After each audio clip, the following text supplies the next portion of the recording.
Okay, so let us now discuss the last stage of partnership accounting, which is liquidation. Again, liquidation is the winding up of affairs of the partnership business. Hence, the partners will convert its non-cash assets or sell its non-cash assets in order to use the proceeds to pay its liabilities to outside creditors as well as to inside creditors. Then distribute the remaining cash to its partners as a return of partnership capital. Now, under liquidation, okay, we can subdivide the concept into two. We have the lump sum liquidation and the installment liquidation. So, what's the difference between lump sum and installment liquidation? Under lump sum liquidation, okay, there will be no cash withheld. Okay, so there is no CWH. Why? Because under this concept, the partners will distribute the remaining assets or the cash of the partnership on a one-time basis. Okay, without regard to the future liquidation expense and the future unrecorded liabilities. But for installment liquidation, which is more realistic because it is hard to convert, no, or realize the said non-cash assets in time of liquidation. So under installment, we have CWH. Okay, so this is with cash withheld. And the purpose of withholding cash is to anticipate future liquidation expense and also the future unrecorded liabilities. Okay? So now, whether it's lump sum or installment liquidation, okay, the most important thing to compute here is the so-called cash available for distribution, or the CAFD. So this will be your format. You have to start from beginning cash balance, which is provided in the balance sheet of the partnership, plus the amount of proceeds from the sale of non-cash asset or the realization of non-cash asset. Okay, considering any gain or loss on realization. Then these proceeds as well as the beginning cash will be used to pay the liquidation expense. Okay, liquidation expenses such as attorney's fees, accounting fees, and other SEC liquidation fees. Okay, in order to process the said liquidation. Now, according to the law, okay, after paying the liquidation expense, you have to pay the said liabilities. Okay, recorded or unrecorded liabilities. So you have to deduct liabilities. Now, whether or not, okay, the problem provides for payment of liabilities, okay, even if it is silent, you have to deduct, okay, any liability provided in the problem. Okay, full amount, yes, unless, okay, unless the problem provides for a piecemeal payment of liability. Okay, so what is the reason behind? What's the basis? The basis is the new civil code. Okay, the new civil code provides that the priority, okay, distribution or payment under liquidation stage will be first, okay, you have to pay the liquidation expenses incurred during the process of liquidation. Second, you have to pay the outside creditors of the said partnership, okay. And third, if there will be a loan extended by the partner or partners to the partnership, okay, then these partners will be considered as an inside creditor, okay, or inside creditors. So they have to be third in priority. And then the last priority or last in rank will be the return of partners' capital. Okay? And that's the reason why, even if the problem is silent, liabilities should be deducted in full, except if there is a piecemeal payment of liability under installment liquidation. And last, you have to deduct the CWH, as mentioned a while ago, cash withheld. Okay? And this is for future liquidation expense or future unrecorded liability, to get the most important, okay, amount in liquidation, which is the cash available for distribution. Okay? Now, under lump sum liquidation, we have here the steps or procedures. Lump sum or installment liquidation. But for installment liquidation, later we'll discuss the two modes or methods. For lump sum, since it's a one-time payment, the first step is the realization. Okay? Realization of assets. Okay? And considering any gain or loss on the said sale of asset. Okay? Whether there is a realized gain or realized loss, and it will be considered in the said distribution. After realization of asset, payment. Okay? Next will be payment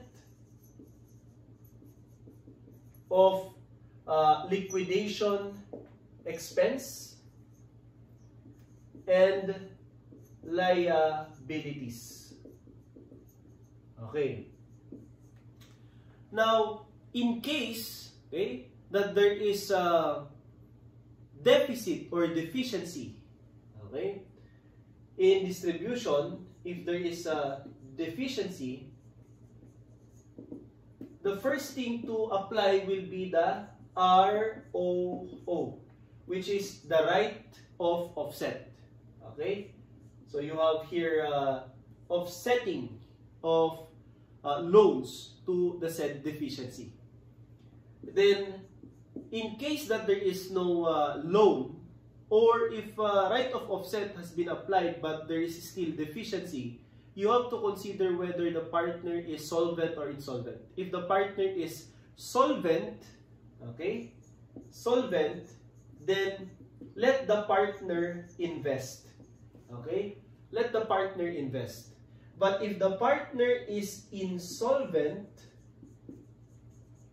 okay, let the other partners absorb the said deficiency. Okay, so take note of this A, B, and C. Right of offset. If the partner is solvent, let him invest. If the partner is insolvent, okay, let the other partners absorb the said deficiency. And then the last step will be a payment, okay, or distribution, okay, to the said partners. Okay, so we have here the process or steps under lump sum liquidation as well as installment liquidation. However, for installment liquidation, okay, let me introduce to you the two methods. Okay, so what are the two methods? We have here the so-called CPP, which is the cash priority, okay, program, in which this method determines, okay, among the partners, okay, who among the partners, I should say, will be the first in rank, second in rank, and so on. Okay? But in order for you to determine, you have to compute first the LAP, or the loss absorption potential. Loss absorption potential. The next method will be the SSP, the schedule of safe payment. Okay? in schedule of safe payment, you have to consider the total interest or equity of each partner. Okay? And consider any gain or loss on realization, as well as the contingency fund, which is the cash withheld. Okay? And after computing for the remaining balance, any non-cash asset, okay, unrealized or not sold or not yet converted into cash, okay, unrealized, so there is no realization of the said non-cash asset, will be presumed, presumed to be a loss. Okay, that is why this is considered as schedule of safe payment. We assume that the non-cash asset will not be converted into cash during this installment liquidation. Okay, so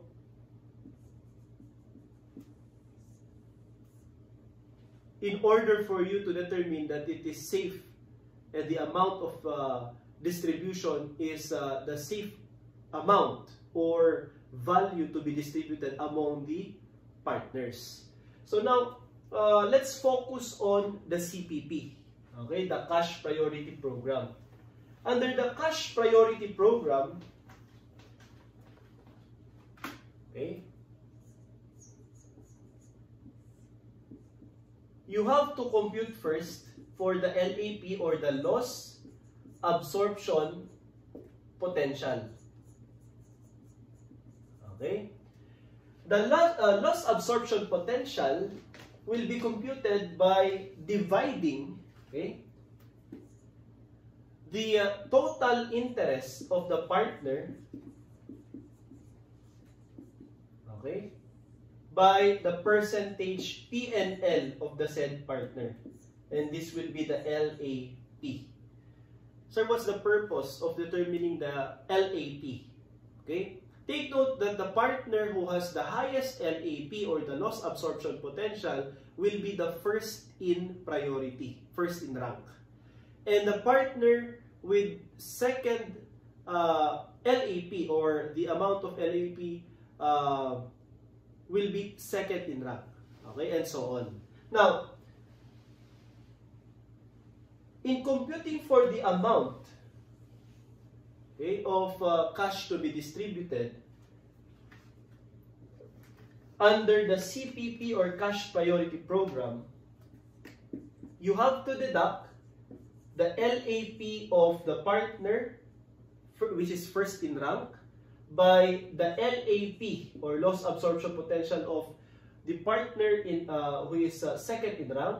Then multiply this by the percentage P&L of the partner who is first in rank.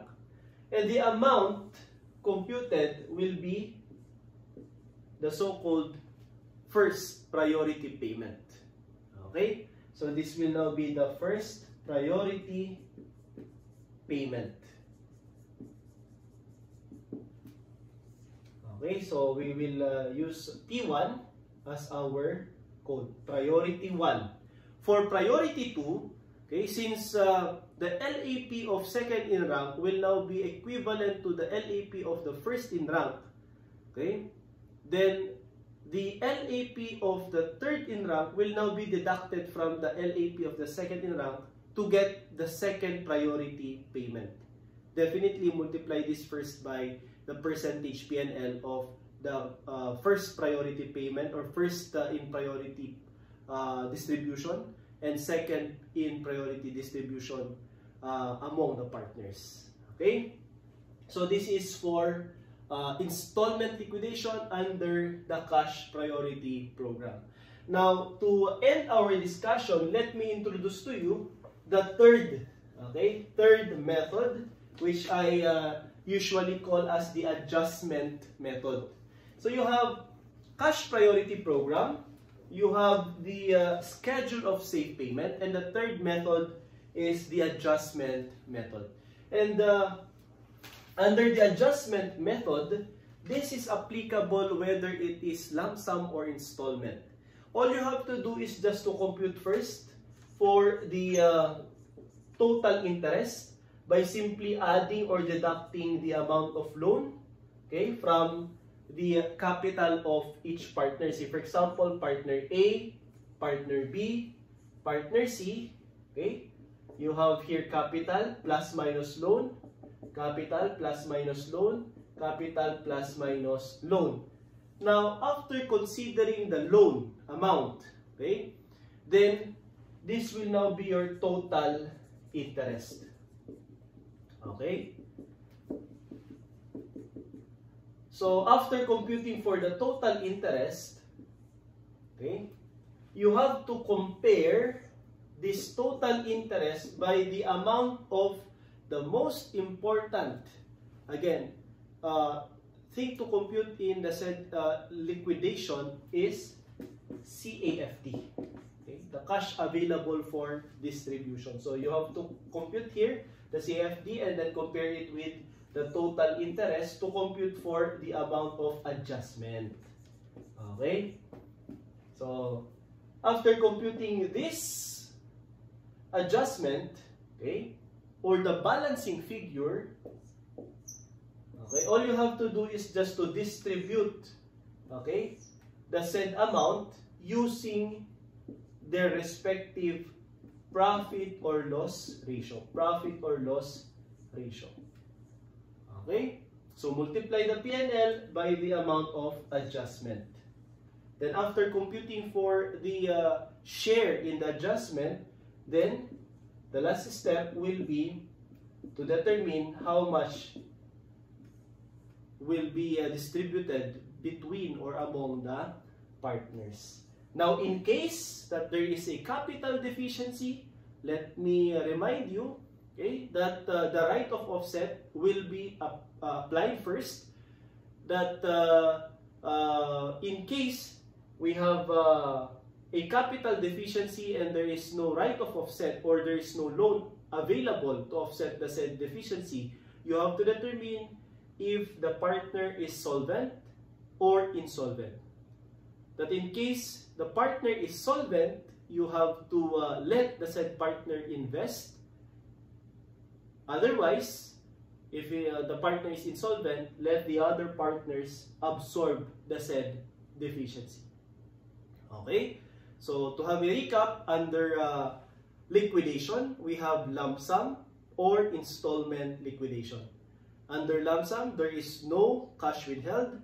Under installment, there will be cash withheld for purposes of future liquidation expense and future unrecorded liability. And under installment method, we have three modes or methods: cash priority program, schedule of safe payment, and this adjustment method, which is applicable both in lump sum and installment liquidation. Okay? So this ends our discussion for partnership. And remember, under partnership, there are 4 stages. And our acronym is FOLD. Fold. F stands for formation, O stands for operation, L stands for liquidation, and D stands for dissolution.